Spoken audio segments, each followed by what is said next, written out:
안녕하세요. 금요사건 파일 디바제시카입니다. 여러분 혹시 얼마 전에 토요 미스테리에 업로드된 이 전자레인지맘 킬러라는 영상을 보셨나요? 심신미약자는 좀 시청을 자제해달라는 제목을 붙였을 만큼 댓글에서도 더 이상 못 보겠다 하는 분들도 있었고 정말 이 전말이 상상조차 힘든 그런 사건이었는데요. 오늘 사건 또한 두 얼굴의 엄마를 다시 한번 상기시켜주는 국내 사건입니다. 일단 시작하기에 앞서서 아마 여러분도 이 영상을 끝까지 보시면서 많은 생각이 드실 텐데 편하게 댓글을 남겨주세요. 2017년 12월 31일 새벽 2시 30분 광주광역시 북구경찰서에 긴급한 신고가 걸려왔습니다. 신고자는 두암동에 있는 아파트 11층에 살던 22살의 여성 정씨였죠. 저 여기 불이 났어요. 빨리 오시면 안 될까요? 집안에 아기들이 있어요. 정 씨는 연신 흐느껴 울고 있었습니다. 소방대원들이 빠르게 현장으로 향했어요. 도착해 보니까 150명이 넘는 여기 살던 주민들이 갑작스러운 경보에 자다가 막 급하게 다 밖으로 대피하고 있습니다. 하지만 신고자 정 씨는 집에서 미처 빠져나오지 못한 채 베란다에 갇혀 있는 위급한 상황이에요. 소방대원들이 급히 사다리차 올렸고 신속히 정 씨를 구조하는 데 성공했죠. 그녀는 양팔에 2도 화상을 입긴 했지만 부상이 아주 크진 않았습니다. 그런데 진짜 문제는 따로 있어요. 정 씨의 각각 5살, 3살 된 두 아들과 15개월 된 딸이 이 3명이 아직 11층 집 안에 남아있던 겁니다. 그래서 대원들이 구조를 하기 위해 빠르게 불을 진압을 했죠. 하지만 이미 골든타임은 놓치고 난 후였습니다.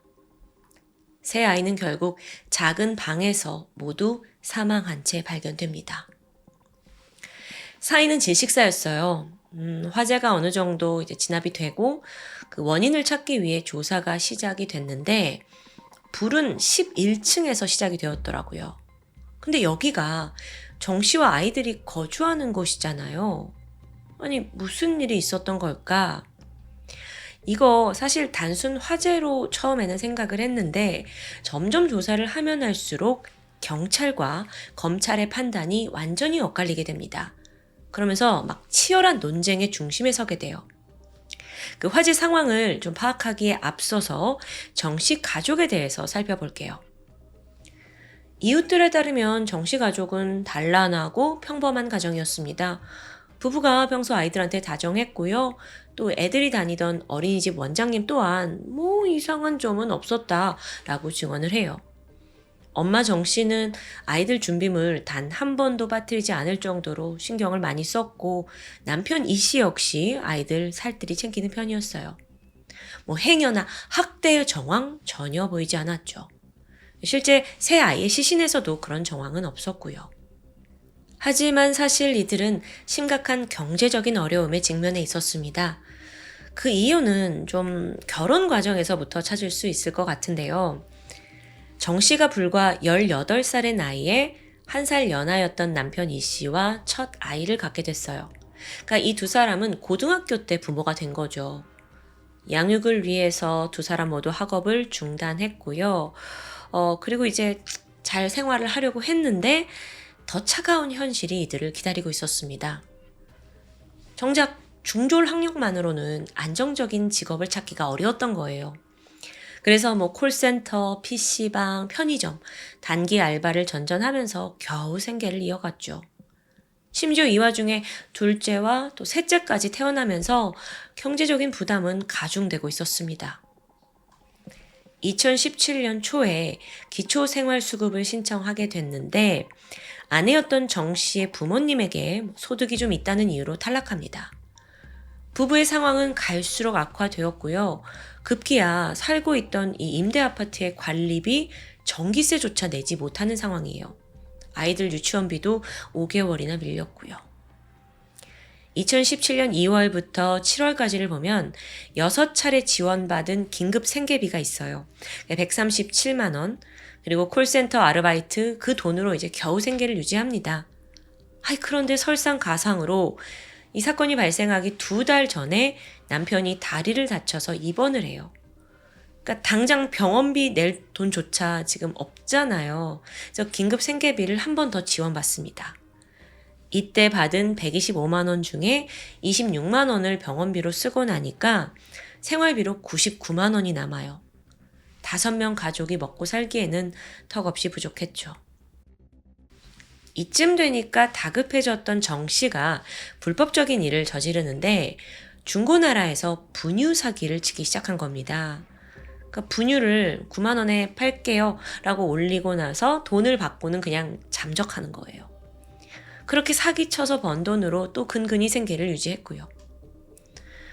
이렇게 부부가 경제적인 어려움에 처해 있다 보니까 결국엔 잦은 다툼이 있을 수밖에 없어요. 그래서 참다 못한 2사람이 이혼을 결정하게 되거든요. 엄마 정 씨가 내가 새 남매의 양육을 맡겠다 했고 아빠 이 씨가 매달 양육비 90만 원을 보내겠다. 여기에 이제 합의를 합니다. 그리고 사건 발생 4일 전에 2사람이 드디어 합의 이혼을 마치게 돼요. 그런데도 사실 당장 분가할 수 있는 돈은 없거든요. 그러니까 일단은 계속 한 집에서 생활을 하기로 했죠. 근데 또 이 와중에 부부가 아이들을 어떻게 할 거냐 그 거처를 두고 계속 이제 싸움이 있었습니다. 원래 엄마 정 씨가 애들 키우겠다고 했잖아요. 근데 갑자기 마음을 바꾼 거예요. 아이들 그냥 보육원에 보내자 막 이렇게 고집합니다. 자기도 새 인생을 시작하고 싶다는 이유에서였죠. 그렇게 살얼음판 위에서 하루하루를 살고 있던 2사람은 사건 전날인 12월 30일에도 아이들 어떡할 거냐, 거처 어떡할 거냐 라는 문제로 크게 다투게 돼요. 그러다 엄마 정 씨는 저녁 7시에 집을 나가거든요. 친구와 술을 마시고 코인 노래방에서 시간을 보냈죠. 이후에 편의점에 들렸는데 여기서 그 큰아이의 옷이 굉장히 헐렁했대요. 그걸 고정할 옷핀을 하나 구입합니다. 다음날 새벽 5시 50분쯤에야 술에 취한 상태로 집에 돌아왔죠. 근데 정 씨가 와보니까 애들만 혼자 자고 있고 남편의 모습이 보이지 않는 겁니다. 남편은 애엄마가 이제 집을 나서고 나서 저녁 9시 44분에 새 아이들을 작은 방에다가 재워놓고 친구들과 만나서 PC방에 갔더라고요. 그렇게 남편이 집에 없는 걸 확인한 정 씨가 그에게 여러 차례 메시지를 보냅니다.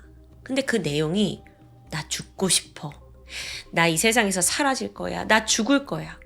막 이런 암울한 내용이에요. 또 굉장히 경고성 메시지이기도 하죠. 근데 사실 이혼을 하는 과정에도 정 씨가 남편한테 이런 문자를 종종 보냈어요. 그래서 남편은 이번에도 얘가 또 이러는구나 싶어서 넘어간 거예요. 하지만 1시간 뒤에 그들의 11층 집에서 갑자기 화재가 발생했고 세 아이가 모두 사망하는 비극이 벌어졌습니다. 여기까지가 지금 사건 전에 어떤 상황인지 말씀드린 건데 자 이제는 홀로 살아남은 엄마 정 씨의 진술이 중요합니다. 그리고 또 화재가 남긴 그 현장이 진실을 밝힐 수 있는 열쇠겠죠. 조사가 이어졌는데 자 여기서부터 이제 경찰과 검찰의 의견이 갈라지게 돼요. 먼저 경찰의 경우 엄마 정 씨의 진술에 초점을 맞춰서 조사를 합니다. 사건 초기에 정 씨가 뭐라고 했냐면 라면을 끓이다가 가스레인지에서 불이 난 거래요. 이 불길이 너무 거셌고 내가 아이들을 구하려 했지만 이 애들 안고 나오다가는 오히려 더 크게 다칠 것 같아서 그냥 신고하고 구조를 기다렸다는 주장입니다. 그런데요, 경찰 조사 결과 부엌에서 라면을 끓인 흔적이 나오질 않아요. 게다가 애초에 화재는 부엌이 아니라 작은 방 안쪽에서 시작된 게 밝혀집니다. 그래서 경찰이 이거 앞뒤가 맞지 않지 않냐라고 의문을 제기하거든요. 그러자 정 씨가 황급히 말을 바꿔요. 사실요, 제가 베란다에서 담배를 피우다가 너무 추워서 집 안으로 들어갔어요. 냉장고 옆에서 이불을 덮고 마저 담배를 폈는데요. 막내가 갑자기 깨서 울더라고요. 그래서 제가 그냥 평소에 하던 대로 그 담배를 이불에 비벼서 껐는데 그게 화재로 번질 줄 몰랐던 거예요. 이렇게 말을 합니다. 자, 여러분 상황이 좀 그려지시죠? 그러니까 정 씨가 그때 만취 상태로 집에 왔잖아요. 그래서 담배를 피다가 이제 이불에 끄고 아이를 안고 자기는 잠에 들었는데 그렇게 불이 크게 번질 줄 몰랐다. 이걸 재차 강조해요. 자, 그런데 이제 이 사람이 불길을 인지했고 잠에서 깼어요. 그래서 어떡하지 하면서 10분간 남편과 또 112에 전화했어요. 구조 요청했고요. 진짜 큰데요. 여러분 이게 듣다 보면 여기에도 오류가 있습니다. 앞서 정 씨가 담배 피다가 애 울어서 작은 방 입구로 갔고 거기서 이불에 담배 껐다라고 이제 증언을 했죠. 근데 이게 맞다면요? 불길의 흔적은 그 작은 방의 입구 아니면 최소 냉장고가 있는 그 거실의 경계 지점에 있어야 하잖아요. 거기에 이불이 있었다고 했으니까. 아니 근데 현장 감식 결과 불길은 방 안쪽이에요. 안쪽에서 시작된 게 설명이 안 되는 거예요. 제일 심하게 탄 곳도 안쪽이었어요. 근데 여기서 경찰이 정 씨가 이불에 담뱃불을 껐다는 그 진술에 주목해요. 그러니까 불은 방 입구에서 시작이 됐을 수 있지만 그 이불이 도화선이 돼서 불길이 방 내부로 빠르게 퍼져간 게 아닌가라고 이제 추정을 하게 된 거죠. 실제로 정 씨는 평소에도 뭐 이불에 이렇게 담뱃불을 비벼 끄는 습관이 있었다고 하고요. 그래서 이걸 다 종합했을 때 경찰이 뭐라고 결론을 내리냐면 그래요. 이건 당신의 부주의로 인해 화재가 난 겁니다. 라고 한 거예요. 여기에 대해 검찰의 생각은 완전히 달랐죠. 검찰은 진술이 아닌 그 외에 초점을 뒀어요. 뭐냐면 우선 정 씨가 막 뭔가 죽음을 암시하는 듯한 문자를 남편한테 보냈죠. 그리고 또 앞서 경찰 조사에서 진술을 번복했어요. 이게 이상하다는 거예요. 그래서 왜 당신 거짓말 했냐? 앞뒤 왜 맞지 않냐? 추궁을 했죠. 검찰이 추궁을 했더니 세상에나 정 씨가 또다시 말을 바꿉니다. 그 내용이 뭐였냐면 최근 2달간 우리가 너무나 돈적으로 힘들었고 또 중고나라 사기를 치면서 막 독촉에 시달렸고 또 남편과 이혼까지 하면서 내가 심각한 우울증을 겪었는데 사건 당일 정 씨가 방 밖에서 담배를 피웠대요. 그러다가 막내 아이가 깨서 우니까 불이 붙은 담배를 그냥 이불 위에 올려둔 채 방 안에 들어갔다는 거예요. 그래서 아이들 옆에 누워서 핸드폰을 그냥 하고 있었는데 순간 불길이 치솟는 걸 알아차립니다. 근데 이때 정 씨가 불길을 보고 살아야지가 아니라 기왕 이렇게 된 거 그냥 얘들하고 다 같이 삶을 끝내는 것도 괜찮겠는데? 라고 생각이 들었대요.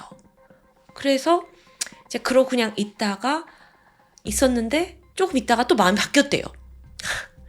이게 저도 설명을 하는 과정 중에 이게 말이 되나 싶긴 한데 또 마음을 바꾸고 안 되겠다. 아이들을 구해야겠다 생각을 했는데 이미 그때는 막 불길이 너무 걷잡을 수 없이 커진 거죠.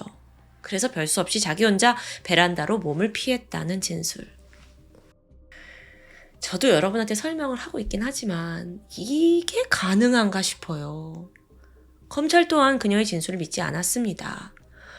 또 정 씨의 핸드폰을 포렌식 해보니까 새로운 증거가 나와요.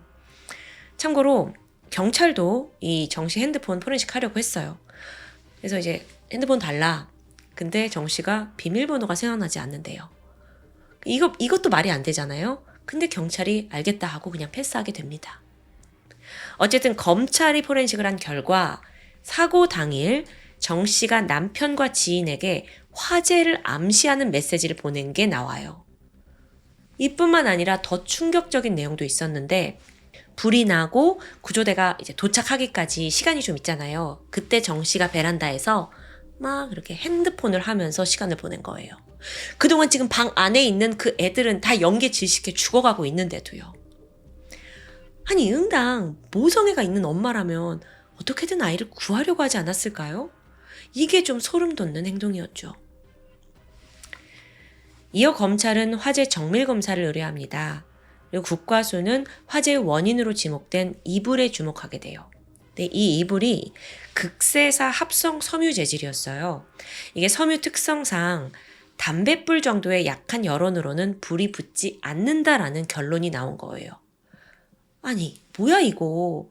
그러니까 방 입구에서 담뱃불로 화재가 났다라는 정 씨의 주장. 그리고 극세사 이불이 이제 막 불이 붙어가지고 방 안까지 이렇게 들어간 거다라는 경찰의 추정이 모두 다 맞지 않게 된 거죠. 또한 경찰 조사에서는요, 화재 현장에 뭐 인화물질 없었던 것 같은데? 라고 판단을 해요. 근데 이것도 뒤집어집니다. 검찰은 현장 곳곳에 라이터가 있었던 걸 지적한 거예요. 라이터, 인화물질인 동시에 불을 낼 수 있는 수단이잖아요. 또한 정 씨의 화상 흔적도 이상했어요. 사건 당시 정 씨는 스타킹을 신고 있었습니다. 방 안에서 아이들을 구하려고 했다라고 말은 하긴 했지만 아니 정작 스타킹에는 불에 그을린 흔적이 없는 거예요. 게다가 그녀의 얼굴에 복사열로 인한 화상도 없었고요. 즉 이걸 해석하면 정말 소름 돋는데 정 씨는 애초부터 불길 가까이 간 적이 없는 건 아닐까라는 결론에 도달합니다. 검찰의 추정을 정리하면 정 씨가 그 애들이 자고 있는 작은 방 안쪽에서 라이터를 이용해서 아이들이 덮고 있는 이불에 일부러 불을 붙였고 자기는 곧장 베란다로 피신했다가 됩니다. 그런데 이 극세사 이불이 담뱃불에는 잘 타지 않을 수 있어요. 그런데 이렇게 일부러 불을 붙인 상황. 그러면 이제 걷잡을 수 없이 이제 불이 타오를 수 있죠. 심지어 합성 섬유라서 유독가스까지 배출됩니다.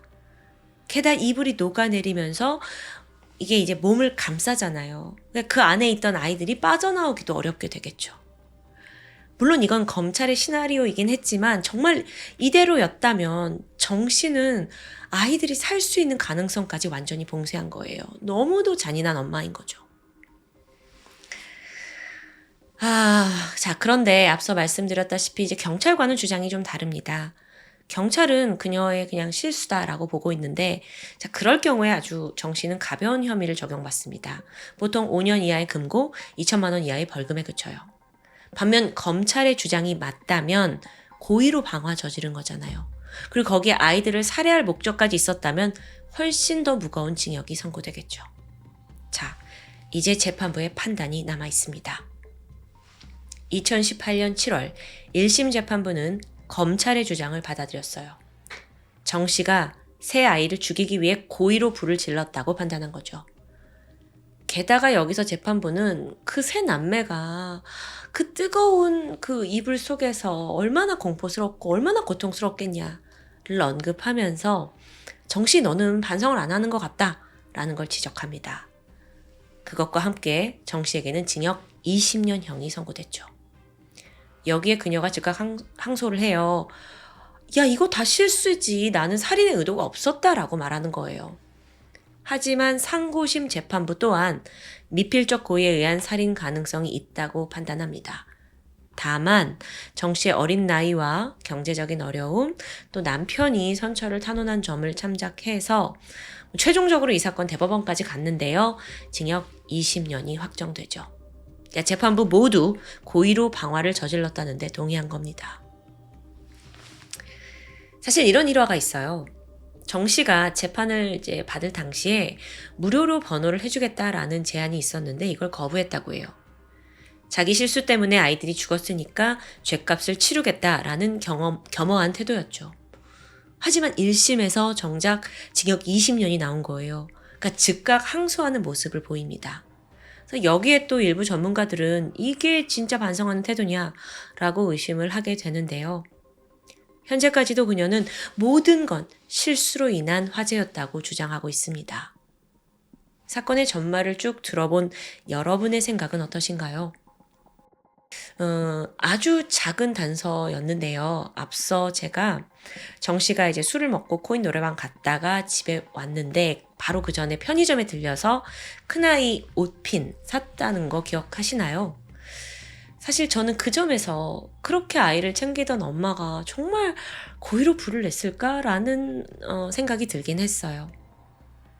법원은 이미 판결을 내렸지만 여전히 이 사건은 정말 그녀가 3명의 아이를 그렇게 한꺼번에 살해하는 악마 같은 엄마였을까 하는 일말의 의문을 남기고 있습니다. 어쩌면 이 범행이 너무 잔혹해서 그저 믿고 싶지 않은 건지도 모르겠습니다. 지금까지 금요사건 파일 디바제시카입니다. 안녕하세요. 금요사건 파일 디바제시카입니다. 2008년 10월 20일 오전 10시 광주 동구 대인동 대인시장 인근 골목에 택배기사 한 분이 진입합니다. 그는 한 식당 앞에 짐을 가지고 도착해서 문을 두드렸죠. 그런데 한참이 지나도 인기척이 없다 보니까 이 기사는 송장에 적혀 있는 수취인에게 전화를 걸게 됩니다. 잠시 후에 전화를 받은 사람은 이 식당 주인의 아내였습니다. 가족일 때문에 지금 서울에 가 있던 그녀는 이 전화를 받고서야 식당이 닫혀 있다는 걸 알게 되죠. 의아했습니다. 평소 같으면 남편이 문을 열어뒀어야 할 시간이기 때문입니다. 결국 아내는 같은 건물에 있던 여인숙 주인 김 씨에게 대신 가게를 좀 살펴봐 달라고 부탁합니다. 오전 10시 50분, 김 씨가 식당 앞에 도착했습니다. 그리고 우선 유리문 밖에서 안을 들여다보게 되는데 순간 화들짝 놀라요. 주인 최 씨가 머리에 피를 흘린 채 쓰러져 있는 겁니다. 신고를 했고 곧이어 119 대원들이 출동을 했는데 이 문이 안에서 잠겨져 있었어요. 70cm 정도 되는 길이의 와이어 자물쇠로요. 그래서 구조원들이 그 자물쇠를 끊고서야 안으로 진입할 수 있었죠. 최 씨는 이미 사망해 있었습니다. 60대였던 피해자. 그는 식당 안쪽에 있는 내실에서 발견됐습니다. 둔기로 여러 번 맞아서 이 머리 뒤쪽 후두부가 함몰된 상태였어요. 바닥은 피로 가득했죠. 식당 벽면까지 이 혈흔이 튀어 있을 정도로 경찰들은 너무도 끔찍한 현장이라고 손을 내저었습니다. 그런데요, 막상 실내에서 범인의 것으로 보이는 지문 또는 한 올의 머리카락도 발견되지 않습니다. 그나마 경찰이 찾아낸 건 피가 묻어있던 족적 하나뿐이었죠. 현장을 좀 살펴보면 시신 옆에 소주잔 하나와 또 먹다 남은 소주병이 넘어지지 않은 채 놓여 있었습니다. 그리고 보일러는 3시간에 한 번씩 작동이 되도록 설정이 되어 있었고요. 감식 결과가 보니까 최 씨가 이 방에서 혼자 술을 마시고 있었는데 밤사이 누군가 여기에 침입을 해서 최 씨를 머리를 내려쳐서 살해한 것으로 보입니다. 자, 그런데요. 분명 구조대가 여기 왔을 때 긴 자전거 자물쇠가 안에서 잠겨 있었다라고 했는데 범인은 어떻게 이 안으로 들어올 수 있었던 걸까요? 그 이동 경로, 그건 식당의 안팎에서 발견됩니다. 현관문은 이 자물쇠를 끊어내지 않고서는 누구도 들어올 수 없었어요. 물론 잠겨도 밖으로 통할 수 있는 통로가 있긴 했는데요. 거긴 외부 화장실로 통하는 쪽문이었습니다. 그리고 바로 거기에서 범인의 것으로 추정되는 발자국이 남아 있었던 거죠. 어쨌든 그쪽 문을 열고 나가면 외부로 연결된 좁은 통로가 있었고 그리고 담을 넘으면 비로소 밖으로 나가는 문이 나오게 됩니다. 그리고 경찰 조사 결과 이 담에 장갑 낀 손으로 만진 혈흔이 남겨져 있었습니다. 자, 그렇다면 범인은 식당에 들어오고 나갈 때 모두 이 통로를 이용한 게 확실했죠. 그렇다면 뭔가 이 사정을 잘 아는 사람이 아닐까 싶은데요. 부검 결과를 좀 볼까요? 피해자의 사인은 두부 손상, 직경 3cm 정도 되는 뭉툭한 둔기류에 2개의 골이 조각나는 분쇄 골절이 보였습니다. 그리고 적어도 약 8번 정도의 강한 타격으로 사망했다는 결과가 나오는데요. 심지어 최 씨 손에는 공격을 받은 후에 머리를 이렇게 감싸쥐면서 생기게 된 방어흔도 있었습니다. 그런데 이와는 또 반대로 적극적으로 반항을 하거나 도망치려는 흔적은 없었어요. 그렇다면 이걸 어떻게 해석할 수 있냐면 최 씨가 술을 마셨죠. 그리고 잠이 들었습니다. 그 사이에 범인이 와서 최 씨는 범인의 얼굴도 제대로 보지 못한 채 이렇게 변을 당했다라고 볼 수 있겠죠. 그럼 그 흉기는 뭐였을까요? 그게 의외의 곳에서 발견됩니다. 바로 식당의 마루 밑에 공구함 안에 있던 장도리입니다. 보니까 이미 물에 씻어서 혈흔을 지운 흔적까지 있어요. 근데 국가수 분석을 해봤더니 피해자의 혈흔을 제외하고는 별다른 게 발견되지 않았죠. 그런데 여기서 또 다른 범인을 추정할 수 있는 특이한 증거 하나가 있습니다. 주방에 있던 칼에서 혈흔이 검출된 겁니다. 근데 정작 시신에는 칼로 인한 상처가 없었어요. 그래서 이게 범행 도구로 간주되진 않았죠. 근데 이 상황을 전문가들이 어떻게 해석을 하냐면 범인이 어쩌면 이 장돌이 하나만으로 피해자를 제압하지 못할 것 같았기에 칼에도 손을 댄 흔적이라고 분석합니다. 그런 심리였다면 범인은 60대 남성을 혼자 제압하기에는 좀 체력적으로 벅차거나 또는 아예 비슷한 연령대의 사람일 수도 있습니다. 왜소한 체격일 가능성도 높겠죠. 이렇게 단서들을 통해서 만이라도 범인이 어떤 심리였는지 또 어떤 사람인지 추정할 수 있다는 게 정말 흥미로운데요. 어쨌든 사건 당시에 아내는 결혼을 앞둔 큰딸 이사를 도와주기 위해서 서울에 있었습니다. 그 남편이 혼자 남아서 장사를 했는데 범인은 혹시 그가 혼자 있을 거라는 걸 알고 온 건 아닐까요? 최 씨가 사망하기 하루 전인 10월 19일 저녁 그를 목격한 사람이 있었습니다. 밤 9시 30분쯤 인근에서 신발 가게를 운영하던 부부가 불이 켜져 있는 식당을 찾아오게 돼요. 그때 최 씨는 혼자 돼지고기 안주에 소주를 마시고 있었습니다. 그러면서 부부에게 함께 마시겠냐라고 물었지만 이 신발 가게 부부는 아유 괜찮다 하면서 인사만 하고 나오게 되죠. 이후 밤 10시 50분에는 길을 지나가고 있던 이웃이 유리창을 통해 혼자 이 술을 마시던 최 씨를 목격합니다. 그리고 다음날 10월 20일 새벽 1시 반쯤에 인근 노래방 사장이 식당 앞에 있는 최 씨를 목격해요. 아마도 이때 식당 문을 닫기 위해서 잠시 밖에 나왔고 다시 들어간 후에 혼자 계속 술을 마시다가 잠들었을 것으로 추정됩니다. 자, 그러면 이 목격담을 토대로 사망 추정 시간이 가능해지죠. 새벽 1시 반 마지막 목격 그 타이밍을 시작으로 해서 택배기사가 방문한 다음날 아침 오전 10시까지. 근데 이게 다가 아닙니다. 당시 피해자의 주량과 또 혈중 알코올 농도에 따라서 추정 시간을 더 좁힐 수 있었고요. 그 결과 최종적으로 새벽 4시 반에서 5시 사이로 확인됩니다. 이 식당은 대인동 시내 한복판에 위치하긴 했지만 CCTV가 없었고요.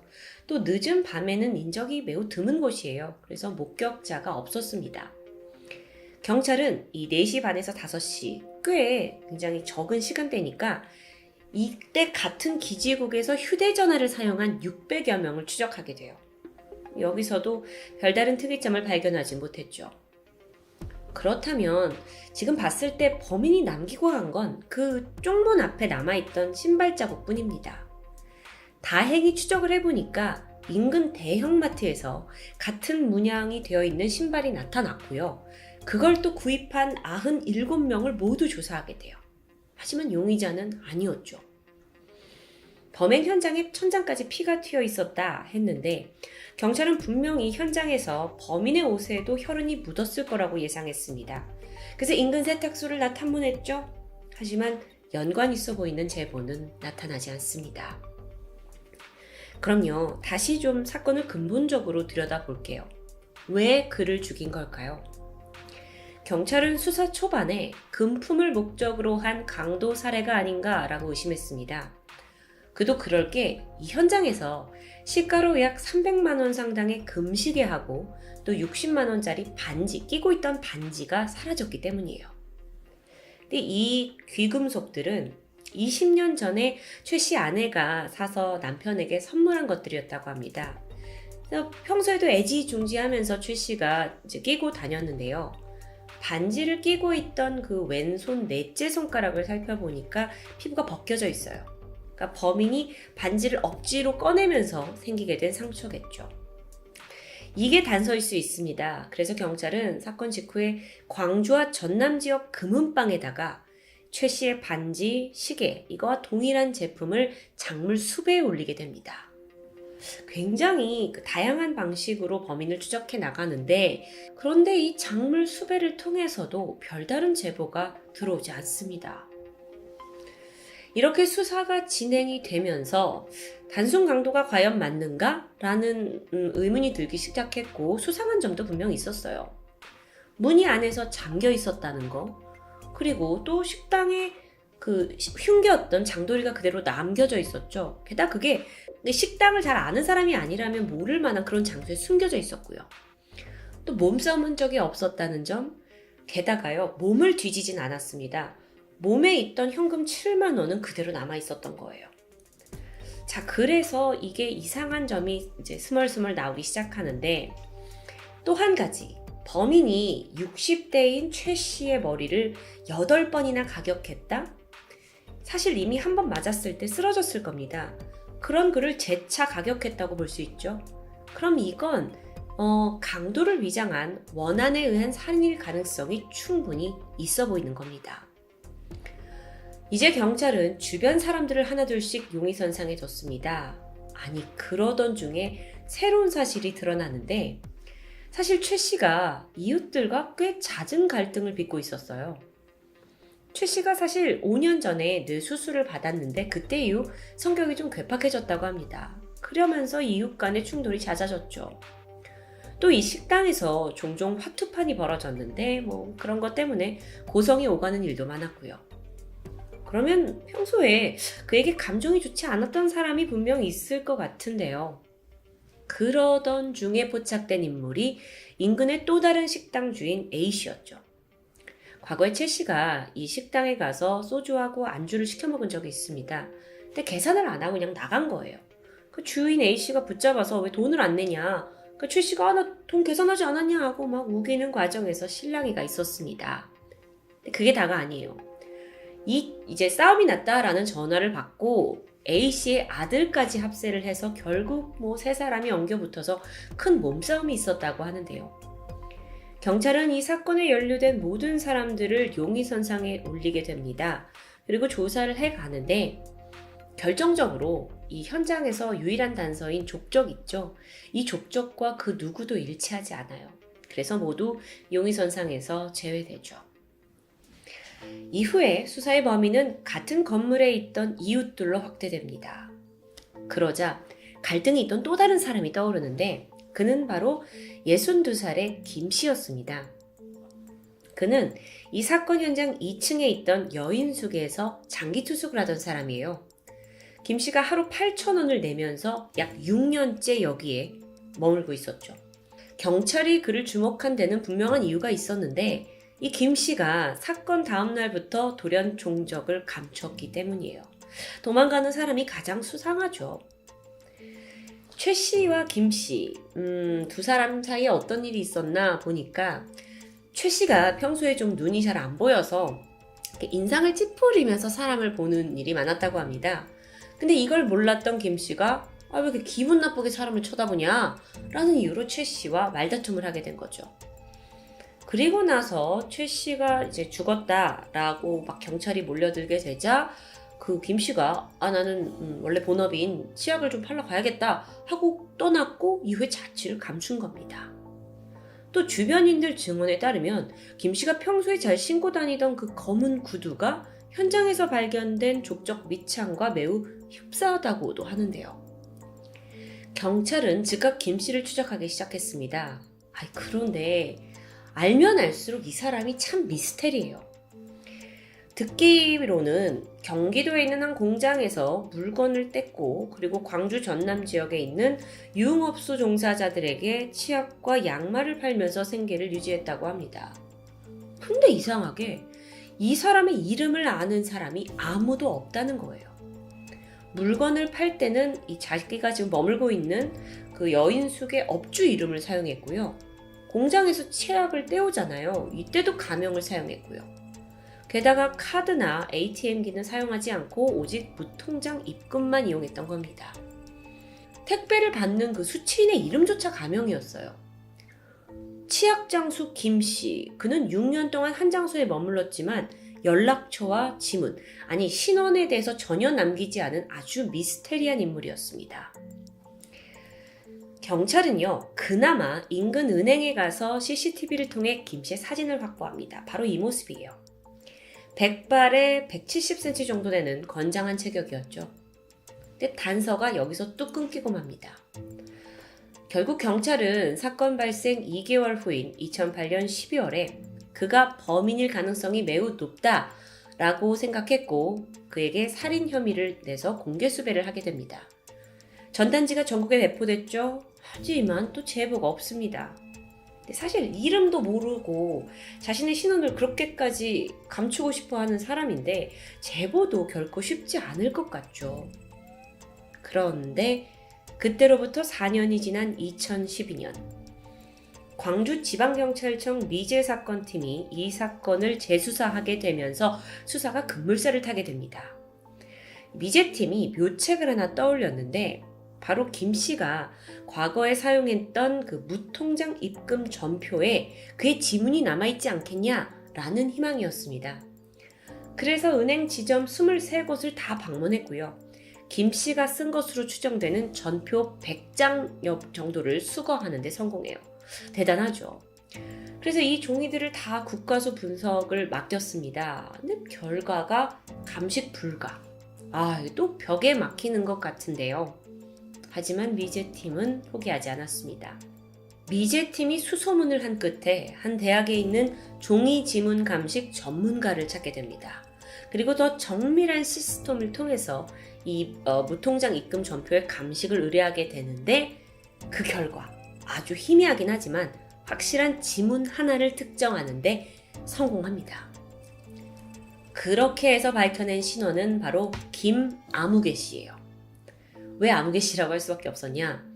이 사람이 주민등록이 말소된 겁니다. 그리고 지난 수년간 신용카드나 휴대전화 같은 사용 내역이 전혀 없어요. 그렇다면 이 사람이 살았는지 죽었는지조차 확인이 어렵다는 뜻이겠죠. 일단 미제팀은요, 과거에 그 전단지 뿌렸잖아요. 여기에다가 더 구체적인 정보를 담아서 다시 전국에 공개 수배를 진행합니다. 이번엔 좀 희망이 있을까? 그렇게 재수사가 시작이 되고 3년이 지난 2015년 10월 한 통의 제보가 도착합니다. 광주에 있는 한 농협 앞에서 과일 파는 노점상 주인하고 비슷하게 생긴 것 같은데요? 라는 신고였어요. 경찰은 뭔가 예감이 좋았죠. 그래서 즉시 출동을 했고 노점상에서 과일을 팔던 남성 김 씨를 검거합니다. 우선 신원을 확인해야겠죠? 주민번호가 어떻게 됩니까? 라는 경찰 질문에 술술 번호를 말하는데요. 금세 거짓말이 들통납니다. 그건 그의 형 주민등록번호였던 거예요. 자, 그러면 이제 이 김 씨가 진짜 범인인지를 밝혀내야 하는데 김 씨는 범행 일체를 전면 부인합니다. 그러면서 최 씨, 식당 주인 최 씨가 죽은 이후에 자신이 왜 도주할 수밖에 없었는지를 설명하기 시작했어요. 그는 과거 IMF 때 이제 부도를 맞게 되면서 회사 돈 2억 원 정도를 횡령한 혐의를 받고 있었습니다. 몇 년간 빚을 갚지 않고 숨어 지내고 있었어요. 근데 아랫집에서 최 씨 살인사건이 벌어지고 막 주변에 경찰들이 들락날락 거리니까 이제 내 정체가 발각될 수도 있겠다라는 두려움에 도망쳤다는 이야기였죠. 지금까지 계속 가명을 쓰고 신분을 감춘 이유도 모두 같은 맥락이었는데요. 이게 진실일까요? 김 씨가 우선 수배된 상태라는 말은 맞았습니다. 근데 이게 2억 원대 횡령 사기 혐의는 아니었고요. 향군법, 그러니까 향토예비군 설치법 위반으로 20만 원 정도 벌금만 내면 되는 상황이에요. 완전히 이 법의 무게가 완전 다른데요. 이렇게 진실 여부를 가리기가 힘든 상황이 되니까 결국 거짓말 탐지기가 동원됐죠. 그 결과는 진실이에요. 이후에 프로파일러 수사가 동원이 됩니다. 근데 여기에서도 김 씨가 최 씨, 그러니까 식당 주인 최 씨를 죽일 만한 동기나 뚜렷한 증거가 없다로 나옵니다. 그러니까 이게 다 잡은 것 같았죠. 하지만 아니었다는 이 허탈함.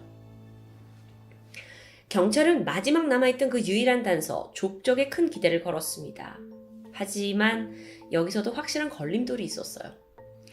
현장에 남겨진 족적을 토대로 범인 발 사이즈가 얼마냐라고 추정을 해보면 240에서 255. 그런데 정작 김 씨의 발은 그거보다 훨씬 큰 275였던 겁니다. 결국에 살인사건에 대한 연관성을 찾는 데는 실패했죠. 향군법 위법에 대한 공소시효도 지나서 검거 하루 만에 김 씨는 경찰로부터 풀려나게 됩니다. 그래도 이 끈질긴 미제 사건의 재수사를 통해서 대략적인 용의자의 체격을 좀 더 구체화할 수는 있었습니다. 키는 약 171.5cm, 몸무게는 70에서 74. 더불어서 범인은 이 식당 내부 사정을 잘 알고 있는 인근에 거주하는 면식범일 확률이 아주 높습니다. 처음부터 외부 화장실로 이어지는 문을 통해서 들어갔다는 점, 그리고 또 마루 밑에 공고함에 장도리가 있는 걸 알았다는 점, 이게 확실하죠. 최 씨의 아내가 서울에 갔다는 정보까지 미리 알고 있었습니다. 어쩌면 그래서 이 범인은 의외로 최 씨 부부와 아주 가깝게 지낸 인물일 수도 있습니다. 또한 범행을 저질렀을 때 장갑을 끼고 있었고 또 현장에 발자국 외에 아무런 증거를 남기지 않았다라는 것으로 봐서 아주 철저하게 계획을 한 후에 최 씨와 또 금품을 노리고 살해를 한 것이 추정됩니다. 이 사건은 결국 찜찜하게 남아 있습니다. 현재는 유력한 용의자가 사라진 강도 살인 사건으로 분류되어 있죠. 한편 피해자의 형인 최 할아버지는 동생의 사건이 잊혀질까 걱정된다면서 직접 미제 사건팀을 찾아오기도 했습니다. 그러면서 경찰이 이렇게까지 공을 들여서 범인을 찾고 있을 줄 몰랐다.